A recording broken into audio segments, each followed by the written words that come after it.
공중 찬양으로 고백했던 찬송가 390장 예수가 거느리시니 이 찬송 390장이죠. 이 찬송은 미국의 남북 전쟁 당시 굉장히 혼란한 그 시대에 1862년경에 조셉 길무어 목사님이 작사한 찬양입니다. 길무어 목사님은 이제 필라델피아 제1침례교회에서 설교를 23편, 시편 23편 본문으로 He leads me라는 제목으로 설교를 하시는데요. 청중이 큰 은혜를 받았을 뿐만 아니라 설교를 전했던, 당연히 또 그래야 되겠지만 설교를 전했던 이 목사님 스스로 자신이 설교한 이 본문을 통해서 은혜를 많이 받았어요. 그 감동이 너무 커서 바로 시를 썼습니다. 그래서 그 시를 써서 현재 우리가 부르고 있는 찬송가 390장이 나오게 되었어요. 우리나라에서는 이 찬송이 1894년경에 언더우드 선교사님이 번역을 했습니다. 근데 언더우드 선교사님뿐만 아니라 한국어와 한국민의 정서 이해에 엄청난 재능을 보이셨던, 탁월한 이해 능력을 가지고 계셨던 애니 베어드 선교사님이 계세요. 남편분은 베어드 선교사 윌리엄 베어드인데 평양신학교를 세우신 분이에요. 근데 그분 못지않게 애니 베어드 선교사님도 굉장히 유명한 분입니다. 우리 찬송가에 멀리 멀리 갔더니 이 찬송 있잖아요. 작사하신 분입니다. 한국어가 굉장히 탁월했어요. 한국민의 그 운율 3343 뭐 이런 거 있잖아요. 그런 이해가 굉장히 뛰어나셔서 아마 이 찬송가에도 애니 베어드 선교사님의 언더 선교사님이 주도했지만 같이 영향을 받아서 이 번역이 되었지 않나 싶습니다. 그때부터 지금까지 거의 수정 없이 오늘까지 애창되고 있는 찬송가가 예수가 거느리시니라는 찬송입니다. 이 영어 제목을 한글로 번역할 때 예수가 인도하시네 하면 딱 맞는데 He leads me 하니까, 근데 우리 찬송가에는 예수가 거느리시니 이렇게 되어 있어요. 좀 의외의 번역이라고 저는 예전에 생각을 했었습니다. 왜 예수님께서 인도하시네, 그분이 우리를 인도하시네 하면 될 터인데 왜 거느리시네라고 했을까, 그런 의문이 좀 들었습니다. 그래서 이 호기심이 많은 저는 또 가만히 있지를 못합니다. 열심히 사전을 찾아봤어요. 여러분들 거느리다 하면은 원래 뭐 인도하다 이런 기본적인 뜻뿐만 아니라 그 말 자체에 상정과 하인, 주인과 종의 관계가 전제되어 있는 그런 표현이잖아요. 윗사람이 아랫사람을 종 부리듯이 거느린다라는 뉘앙스도 분명히 있거든요. 그런데 놀라운 점은 이 사전을 보니 고대 고어에 구제하다, 건지다, 구원하다는 뜻이 있더라고요.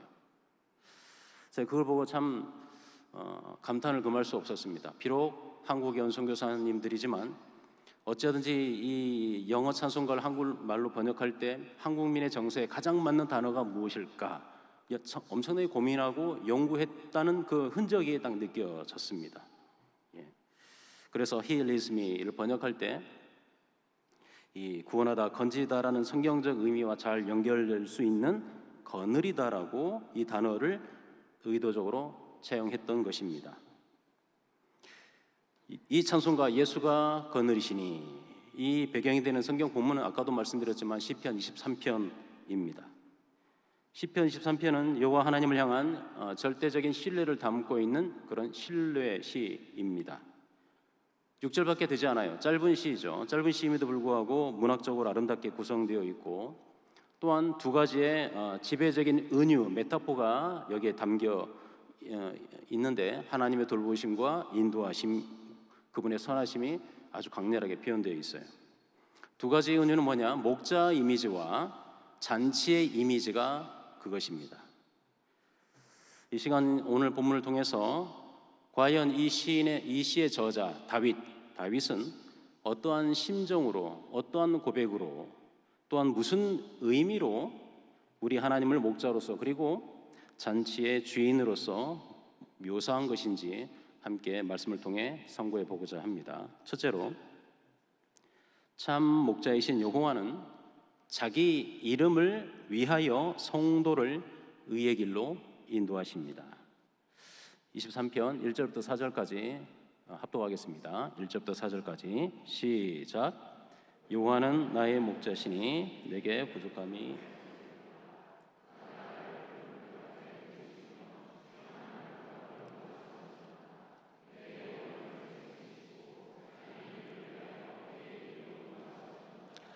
내가 사망의 음침한 골짜기로 다닐지라도 해를 두려워하지 않을 것은 주께서 나와 함께 하심이라. 주의 지팡이와 막대기가 나를 안위하시나이다. 아멘. 1절부터 4절까지는 목자로서 여호와 하나님께 초점을 맞추고 있어요. 목자로서 하나님의 이미지의 내용은 사실 무궁무진합니다. 목자로서 이미지는 무궁무진하죠. 우리 성경에서 아주 많은 곳에서 볼 수 있어요. 목자는 필연적으로 무엇을 전제합니까? 양떼를 전제하죠. 양떼 없는 목자는 상상할 수가 없지 않습니까? 목자는 언제나 양떼와 함께 머무르고 양떼를 보호하는 그런 존재입니다. 그러므로 양떼는 오롯이 그들의 먹을 것과 마실 것과 심지어 자신들의 목숨을 위협하는 여러 맹수들, 짐승들에게서의 보호조차도 자기 스스로 보호하는 게 아니라 전적으로 목자에게 의존하죠. 이 목자의 이미지 중에 또 하나가 뭐냐면 고대 세계에서는 목자의 이미지는 왕의 이미지와 연결되죠. 왕을 목자로 인식한다는 말입니다. 다시 말하면 목자는 백성을 바른 길로 인도하는 지도자라는 말입니다. 그렇게 이해된다는 것이죠. 이 시편을 쓴 다윗은 왕으로 기름 부음을 받았을 때 목자에서 양을 치는 목동이었습니다. 꽤 오랫동안 양을 치고 있었고 양들을 목자로서 책임 있게 인도하였던 목동이었습니다. 목자였어요. 양을 푸른 초장으로 인도하였고 그들을 자신이 가지고 있는 지팡이 인도하는, 그리고 막대기 지키는 로 그런 양들을 지켜왔던 그 경험을 바탕으로 이제는 양이 아닌 사람, 즉 이스라엘 백성의 지도자로서 왕으로 세움을 받은 것이죠. 그러므로 이 시편의 내용은 다윗의 삶과 경험이 그대로 반영된 그런 시라고 볼 수 있어요. 사실 이스라엘 백성에게는 이스라엘 목자로 세움을 받은 지도자들이 많이 있었습니다. 제사장, 장로, 여러 관원들, 이루말 수 없는 그런 지도자급에 있는 사람들이 있었죠. 근데 놀랍게도 에스겔 34장에서 언급되고 있는 것처럼 그 지도자들은 자신들의 배만 채우는 그런 목자들이었고, 심지어 돌보아야 할 양을 잡아서 그 기름을 먹고 그 털을 입되 양떼는 전혀 먹이지 않았던 그런 자들이었죠. 거짓 목자라고 표현하고 있죠. 그들은 잃어버린 양을 찾기는커녕 있는 양마저 포악으로 그들을 다스리기만 했던 것이죠. 다스리기만 했던 겁니다. 돌보아 양 같은 백성과 아픔과 고통은 헤아리지 않고 오롯이 지도자 대접을 받는 것만 좋아했습니다. 결국에는 에스겔서 34장 5절에 보면 이런 말씀이 있죠. 에스겔 34장 5절에 보면 목자가 없으므로 그것들이 흩어져서 모든 들짐승들의 밥이 되었도다 라고 말하고 있어요. 비참한 현실이죠. 목자가 있는데 목자가 없는 거예요. 있는데 없는 겁니다. 하지만 하나님은 이스라엘을 버리지 않으셨습니다. 그들을 위한 위로의 말씀을 주셨습니다. 에스겔서 34장 15절에 이렇게 말씀합니다. 15절에 내가 친히 내 양의 목자가 되어 그것들을 누워있게 할지라 주 여호와의 말씀이니라. 내가 친히 너희의 목자가 될 것이다 라고 말씀합니다. 인간 목자가 아니라 하나님 자신이 친히 양들의 목자가 되어 주시겠다는 놀라운 선언입니다. 그러면서 다시 말씀하시죠. 34장 23절과 24절에 보면 이런 말씀이 있어요. 내가 한 목자를 그들 위에 세워 먹이게 하리니 그는 내 종 다윗이라. 그가 그들을 먹이고 그들의 목자가 될지라. 나 여호와는 그들의 하나님이 되고 내 종 다윗은 그들 중에 왕이 되리라. 나 여호와의 말이니라고 약속하십니다. 친히 자신이 목자가 된다고 하면서 내 종 다윗을 목자로 주시겠다고 말씀합니다. 그러니까 이 목자 다윗은 신적인 목자입니다. 신적인 다윗의 후손으로 오실 목자를 말씀하는 겁니다. 바로 메시아를 이스라엘의 참 목자로 보내주시겠다는 선언이죠. 여러분 잘 알다시피 이 예언은 신약에서 그대로 성취되었죠. 바로 예수님이 교회의 목자로, 저와 여러분의 목자로 오신 것이죠.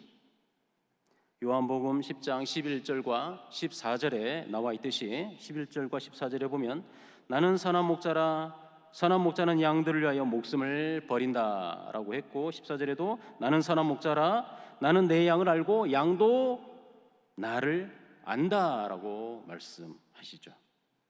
그러므로 예수님의 이 말씀은 곧 하나님이 자기 백성의 목자로 오실 것이라는 에스겔서 34장 전반적인 예언의 말씀을 그대로 성취하고 계시는 것입니다.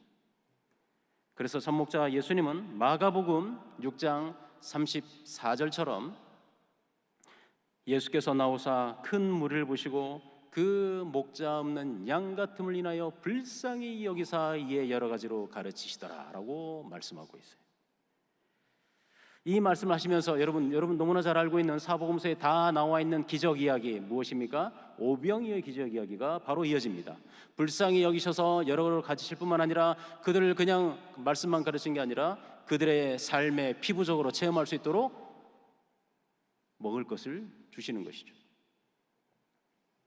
그 오병이어의 기적을 베풀어 주심으로써 예수님께서 참 생명의 떡이시면서 참 구원의 목자이시고 하나님의 아들이심을 친히 보여주셨던 것이죠.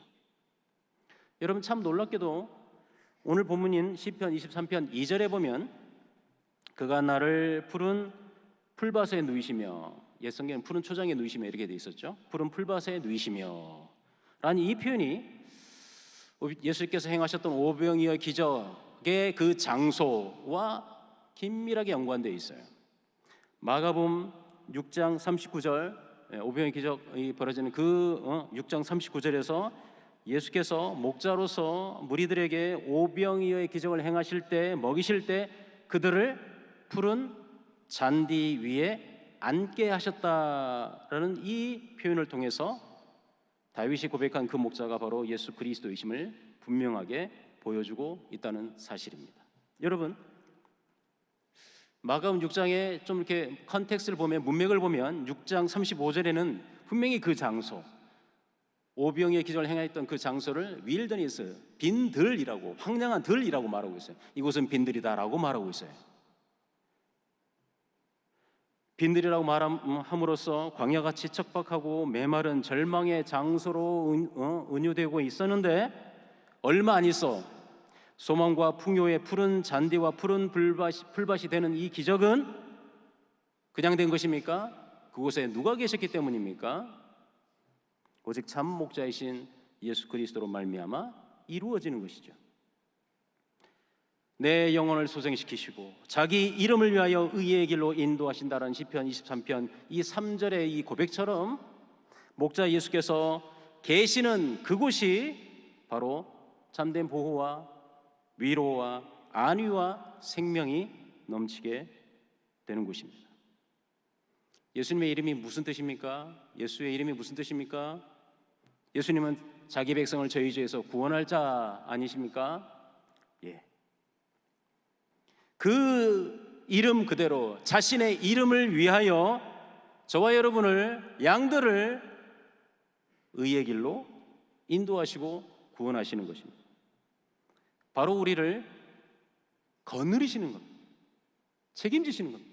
끝까지 영원히. 그렇습니다. 예수님을 모시는 신자야말로 바로 진정한 보호와 참된 위로와 영원한 생명의 기쁨을 그 예수님 때문에, 그 목자로 말미암아 매 순간 누리는 복된 자들입니다. 4절에 보면 사망의 음침한 골짜기라는 표현이 있어요. 이 사망의 음침한 골짜기는 2절에 남아있는 푸른 풀밭, 푸른 초장과 정반대의 이미지이죠. 음침한 골짜기, 음침한이라는 단어는 사실 원문에는 나와 있지는 않고요.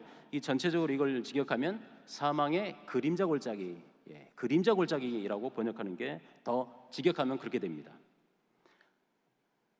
여러분, 안정적이고 목가적이고 보호와 위로의 이미지가 푸른 풀밭이라고 한다면 사망의 그림자 골짜기, 그림자 골짜기, 그림자 계곡, 그건 어떻습니까?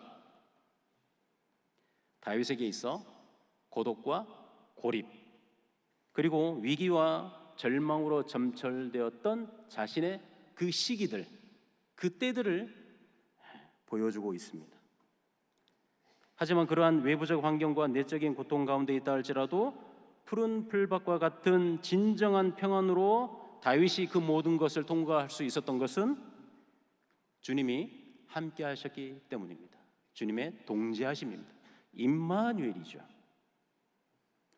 주님이 바로 샬롬의 실제였습니다. 샬롬의 실제이셨기에, 이 시기에 샬롬이신 주님이 함께 하심으로 역경 속을 인내함으로 통과할 수가 있었던 것이죠. 다윗은 자신이 목자로서 자신의 양들을 보호하고 들짐승들로부터 지키기 위해 사용했던 그 막대기처럼, 또 다윗이 양떼들을 쉴만한 물가 푸른 풀밭으로 인도했던 그 지팡이처럼, 여호와 하나님께서 사망의 음침한 계곡 가운데서도 주님이 친히 들고 계시는 주의 지팡이와 주의 막대기로 다윗 자신을 지키시고 인도하셨음을 지금 고백하고 있는 겁니다. 여러분, 우리는 시편 23편 말고도 다윗의 시편들을 많이 알고 있습니다. 많은 시를 다윗이 고백했음을 알고 있는 거죠. 오늘 시편도 마찬가지지만 다른 다윗의 시편들도 모두 자신의 체험에서 우러나오는 그런 고백들이었어요. 다윗이 단지 문학적 감성이 뛰어난 그런 사람이었죠. 문학적 감성이 뛰어나서 자유롭고 아주 창조적인 언어들, 아름다운 시적 어구들을 생각해내서 그런 시를 썼습니다. 하지만 그게 정말 상상력을 동원해서 시를 아름답게 구사했다? 그것만은 아닙니다. 실제의 체험을 그대로 녹여서 시로 승화한 거예요. 예를 들어 보면 이런 시편에 62편 1, 2절에 보면 이런 19절이 있죠. 나의 영혼이 잠잠히 하나님만 바라며 나의 구원이 그에게서 나오는도다. 오직 그만이 나의 반석이시요 나의 구원이시요 나의 요새시니 내가 크게 흔들리지 아니하리로다 라고 바위, 반석, 요새 이런 표현들이 나옵니다. 이건 나름대로 우리가 좀 시적인 표현으로 볼 수도 있겠죠. 여러분, 또 시편 71편 3절에 보면 이런 말씀이 있어요. 주는 내가 항상 피하여 숨을 바위가 되소서. 숨을 바위가 되소서. 주께서 나를 구원하라 명령하셨으니 이는 주께서 나의 반석이시요 나의 요새이심이니이다 라고 고백합니다. 여러분, 여기서 피하여 숨을 바위라는 이 표현이 나오죠. 히브리어로 추르마온이라는 단어입니다. 근데 직역하면 은신처 바위라는 뜻이에요. 은신처 바위. 그런데 여러분, 추르마온, 이 마온이라는 이 단어는 사무엘상 23장 24절 이하에 쭉 보면 다윗이 사울을 피하여 여러 군데를 피하는 그런 장면 속에서 한 곳에 숨는데 그 숨은 장소가 마온이었어요. 마온에 다윗과 그의 부하들이 숨어 있다는 소식을 사울이 듣게 됩니다. 그래서 이때야말로 용서하십시오. 아마 그때 이때라 다윗을 잡을 때가 이때라고 부르고 찬송하고 하는지도 몰라요. 어쨌든 용서하십시오. 괜히 말했네요. 그 소식을 듣고 사울이 급히 무장한 군사를 데리고 둘러싸서 급습을 합니다.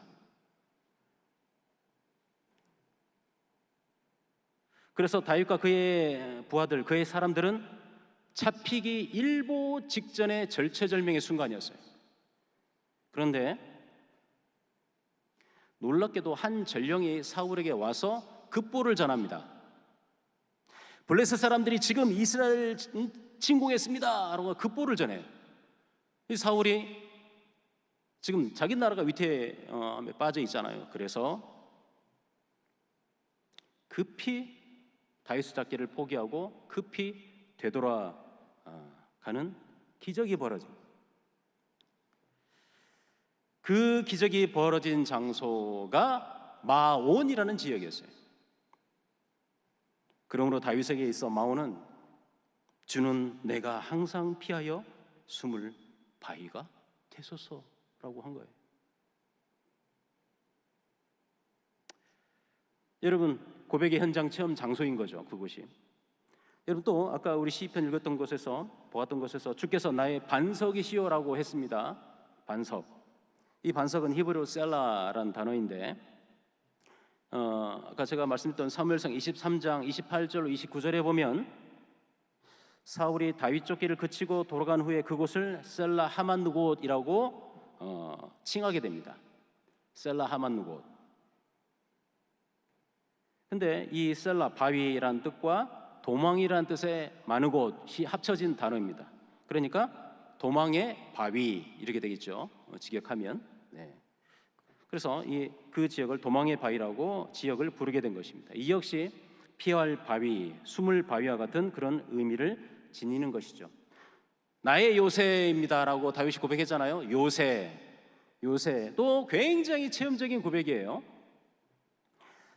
요새는 히브리어로 메차다 또는 메사다, 마사다 이런 말이에요. 눈치가 좀 있으신 분들은 메사다, 마사다 하면 마사다? 많이 들어본 곳인데 이스라엘 백성에 있어서 가장 비극적인 장소 중에 하나가 마사다 요새 아실 것입니다. 사해 근처에 있는 그 갑자기 확 솟아있는 정말 천의 요새, 난공불락의 요새인데 여러분 알다시피 AD 66년경에 유대인 반란이 있었죠. 로마의 항거에서. 그러나 철저하게 유린당합니다. AD 70년경에 예루살렘 성과 성전이 완전히 파괴가 되고요. 거기서 잔존세력들이 피해서 마지막까지 항전했던 곳이 사해 근처의 마사다라는 마사다 요새, 마사다는 곳이었습니다. 하지만 3년 만에 완전히 이제 함락되기 직전에 거기 있는 사람들이 전부 한 600명 가까이 전부 자결하죠. 가장 비극적인 장소예요. 그래서 이스라엘 그 군인들 마지막에 이제 그 수료식 할 때 대부분 그 마사다에서 나라가 힘이 없으면 이렇게 비참한 일을 당한다라고 하면서 거기서 그 마지막 현장 체험을 하면서 수료식을 한다고 제가 알고 있습니다. 마사다가 요새란 뜻이에요. 메사다.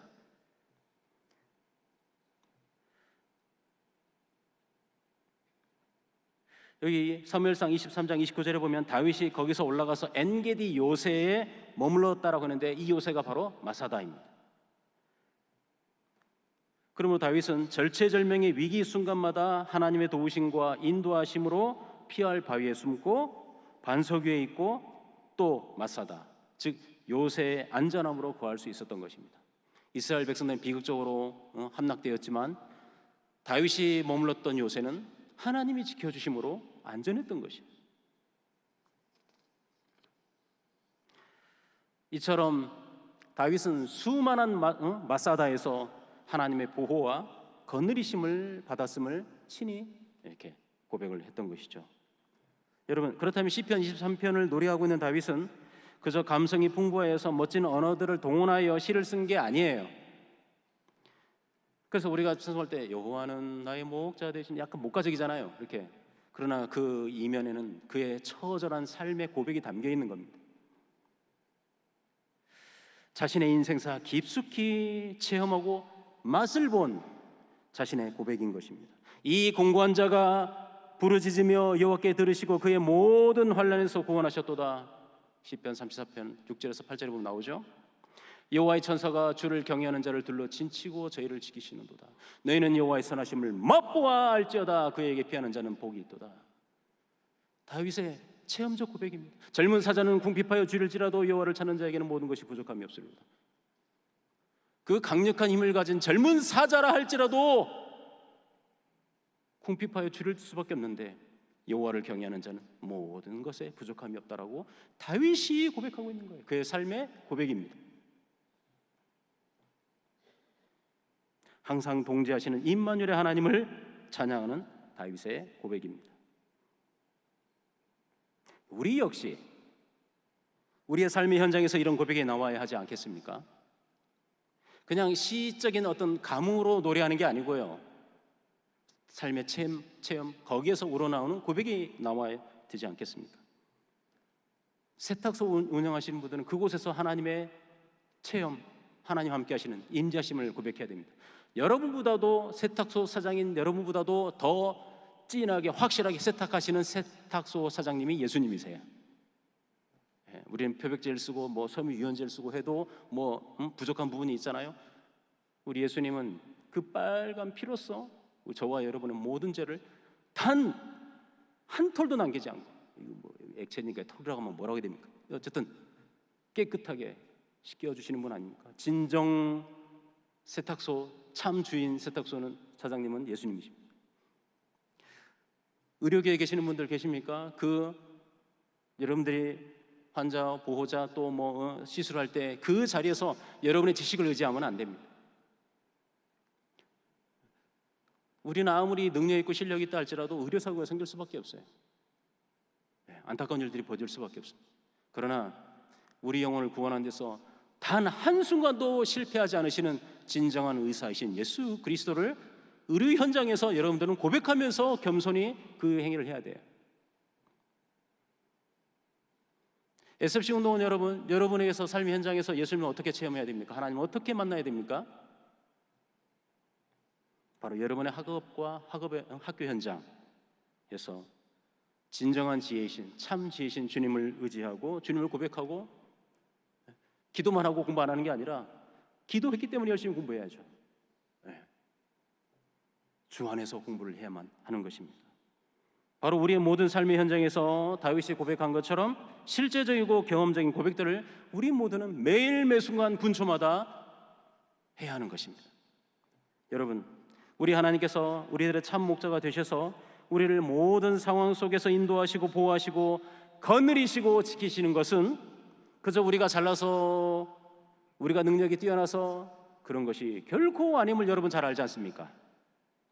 우리가 기도하면 들어주시는 그저 알라딘의 램프 요정 같은 그런 분이 절대 아니십니다.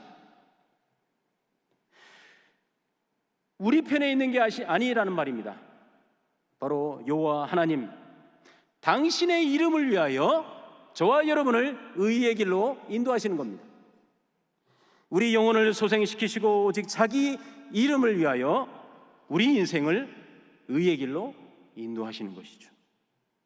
신실하신 언약의 하나님, 창조주의 거룩한 이름, 통치주이신 주님, 구속주요 재림주이신 하나님의 위대한 성으로서 자신의 이름을 걸고 저와 여러분을 구원하시기로 맹세하셨기 때문입니다.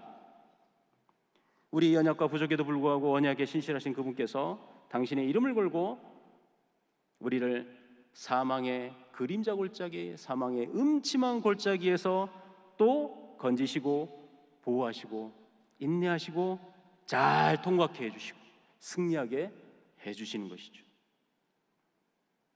우리 자신과 우리의 전인격의 삶을 친히 거느리시는 주님이십니다. 할렐루야. 참 목자 하나님을 더욱 사랑하시고 의지하시고 그 말씀을 더욱 사모하시며 그 말씀대로 살아가시는 성도님들 되시기를 바랍니다. 두 번째로, 잔치의 주인이신 여호와는 선하심과 인자하심으로 성도를 여호와의 집에 머물게 하십니다. 시편 23편 5절과 6절을 합독하겠습니다. 주께서 내 원수의 목전에서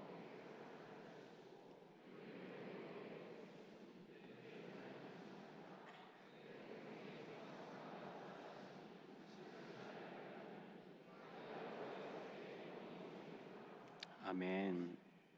5절과 6절은 여호와 하나님께서 잔치상의 주인의 이미지로 제시되죠. 즉 승리를 축하하는 그런 잔치 분위기가 감지되고 있어요. 잔치상의 주인이신 주께서 내게 상을 차려주셨다라고 말합니다. 그런데 놀랍게도 그 잔치 자리에 온수가 함께하고 있네요. 온수가 있어요. 기분 좋아야 될 그곳에 온수가 있어요. 이게 무슨 잔치상입니까? 그런데 잘 보시면 그 원수 앞에는 상이 차려져 있지 않습니다. 그렇다면 이 이미지는 전쟁에서 승리한 이후에 잔치를 연상케 하는 거예요. 여러분, 전쟁이 끝나면 승리한 군대 장군은 정말 멋진 개선식을 하게 되죠. 시가 행진을 하죠. 막 여러 가지 막 뿌리고 뭐 찬양하고 막 그러지 않습니까? 그리고 황제나 왕이 베푸는 승리의 잔치상을 받게 됩니다. 반면 패배한 나라의 왕은 비참하게 끌려옵니다. 끌려와서 그 잔치상 맞은편에 승리의 전리품으로서 무릎을 꿇고 있게 됩니다. 승리자와 패배자가 극명하게 대조되고 있는 거죠. 뿐만 아니라 잔치의 주인이신 여호와께서 승리자 다윗에게, 오늘 성경 보니까 상을 차려주실 뿐만 아니라 그 머리에, 다윗의 머리에 기름을 부으셨다라고 하고 있어요. 여기 기름 부음은 잔치에 초대된 손님에게 붓는 그런 올리브 기름, 기본적으로 손님에게 붓는 그런 기름, 그 이상의 의미를 담고 있는 겁니다. 바로 이전에 도망자 신분에서 하나님이 세우신 이스라엘의 목자로서, 지도자로서, 왕으로 세움을 받는다는 의미의 기름 부으심이기 때문입니다. 그런데 여러분, 우리가 구약에서 다윗 생애를 기록하고 있는 여러 사무엘상 16장에 보면 다윗의 나이 15세 전후에 선지자 사무엘에 의해서 기름을 받았잖아요. 기름 부음을 받았잖아요. 기름을 받은 게 아니라 기름 부음을 받았죠. 그리고 왕으로 세워질 것을 알게 됐습니다. 하지만 우리가 잘 알다시피 다윗은 그 기름 부음을 받았음에도 불구하고 무려 10여 년 이상, 15년까지, 10여 년 이상의 기나긴 인내와 연단의 시간을 가졌습니다. 성경에 보면 그의 30세에 헤브론에서 드디어 유대의 왕이 되었다. 사무엘하 5장에 보면 나오지 않습니까? 그리고 이후에 좀 지나 3년 동안 더 지나서 나중에 이스라엘 전체의 왕이 되었다라고 기록하고 있기 때문에 10여 년 이상의 기름 부음을 받았음에도 불구하고 인내의 터널을 통과해야만 했던 것이죠. 그러니 그는 오랜 기간 말 그대로 사망의 음침한 골짜기, 그림자로 가득한 그 계곡을 수없이, 아주 많이, 원하든 원치 않든 통과할 수밖에 없었던 거예요.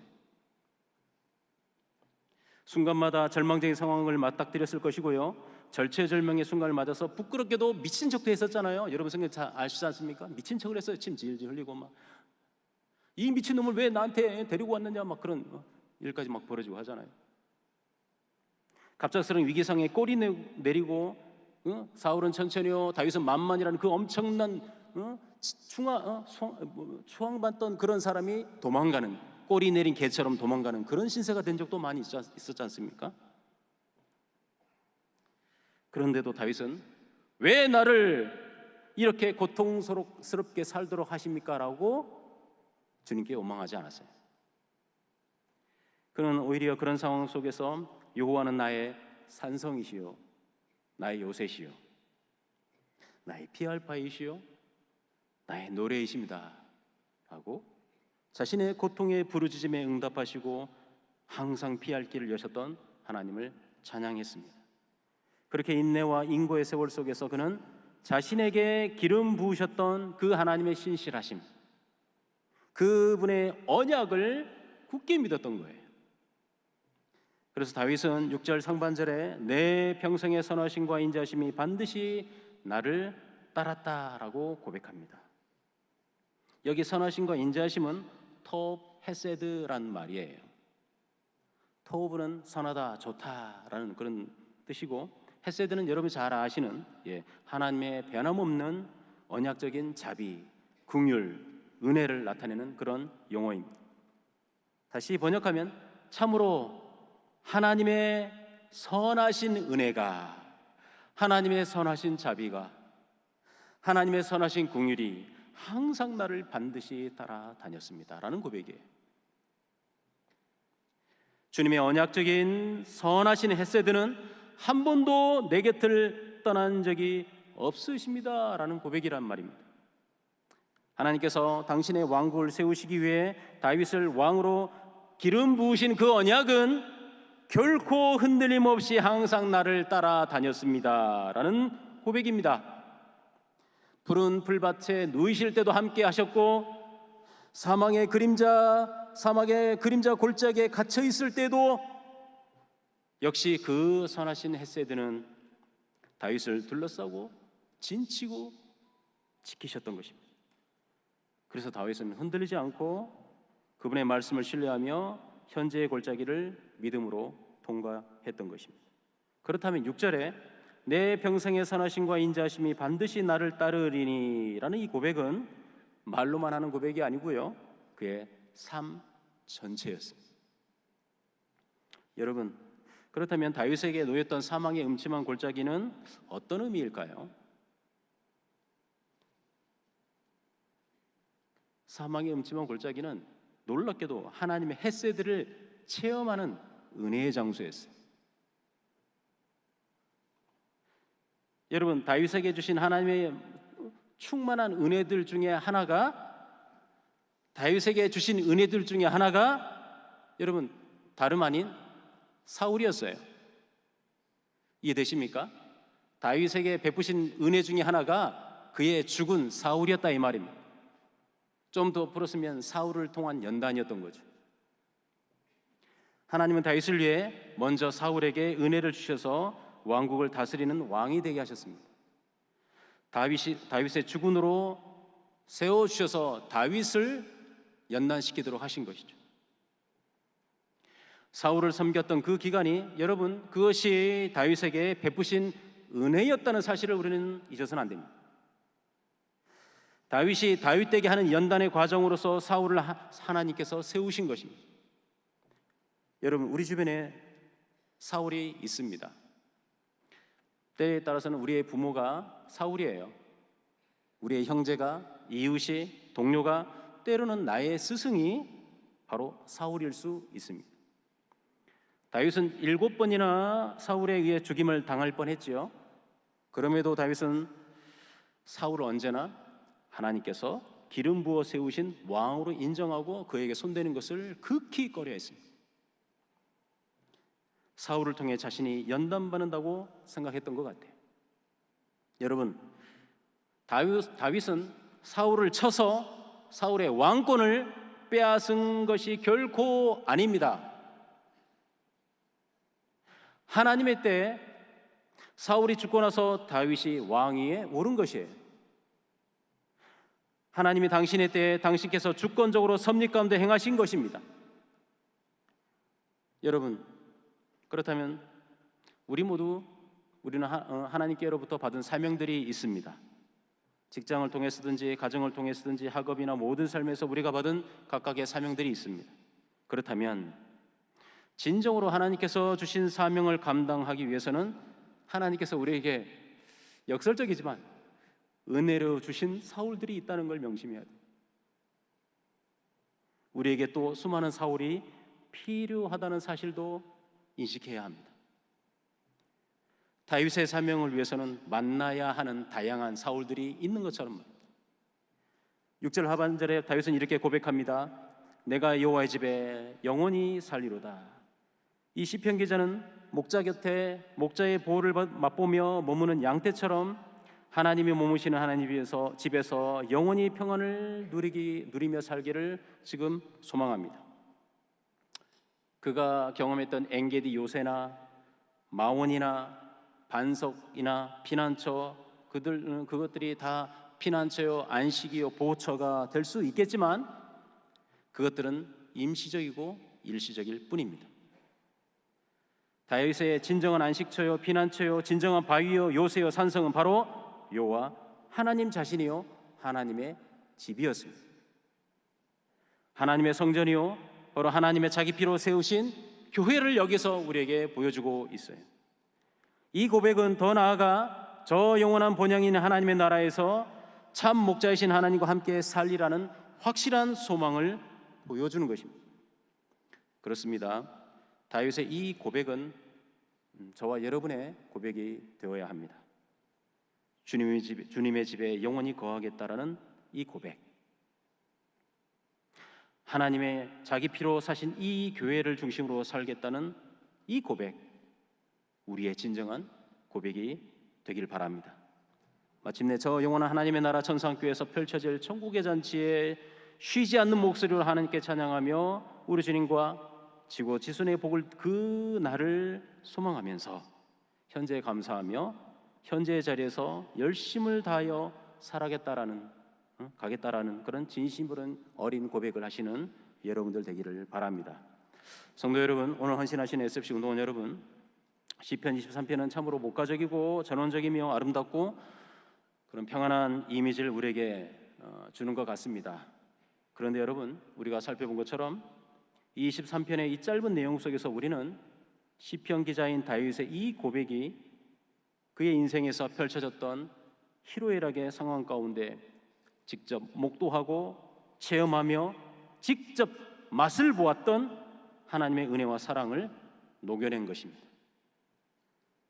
저와 여러분도 여호와 하나님 자신의 이름을 위하여 우리의 참 목자가 되어주시고 우리를 인도하시며 친히 거느리시고 있다는 사실을 고백하시기를 바랍니다. 우리 모두 사망의 음침한 골짜기, 그림자 골짜기를 우리들도 각양각색으로 수없이 드나들고 있지 않습니까? 정말 말할 수 없는, 누구에게도 말할 수 없는 자기만의 절체절명의 순간들을 여러 상황 속에서 우리가 경험하고 있을 거예요. 그런 순간에도 하나님은 참 목자로서 우리를 건져내시고 보호해 주시고 인도해 주시고 계신다는 사실을 고백하시기 바랍니다.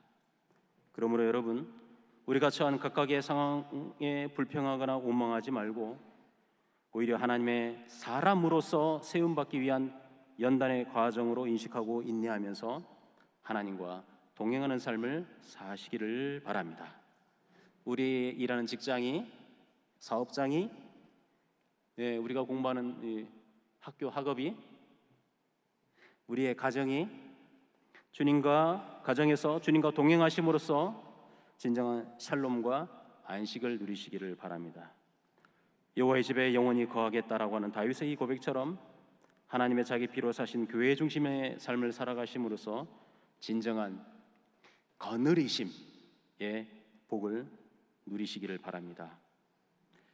하나님의 선하심과 인자하심이, 하나님의 선하신 헤세드가 둘러진치고 지키시고 거느리심을 굳게 믿고 현재 모든 삶을 잘 인내하며 감사하며 통과하시길 참 목자이신 예수님의 이름으로 축원합니다.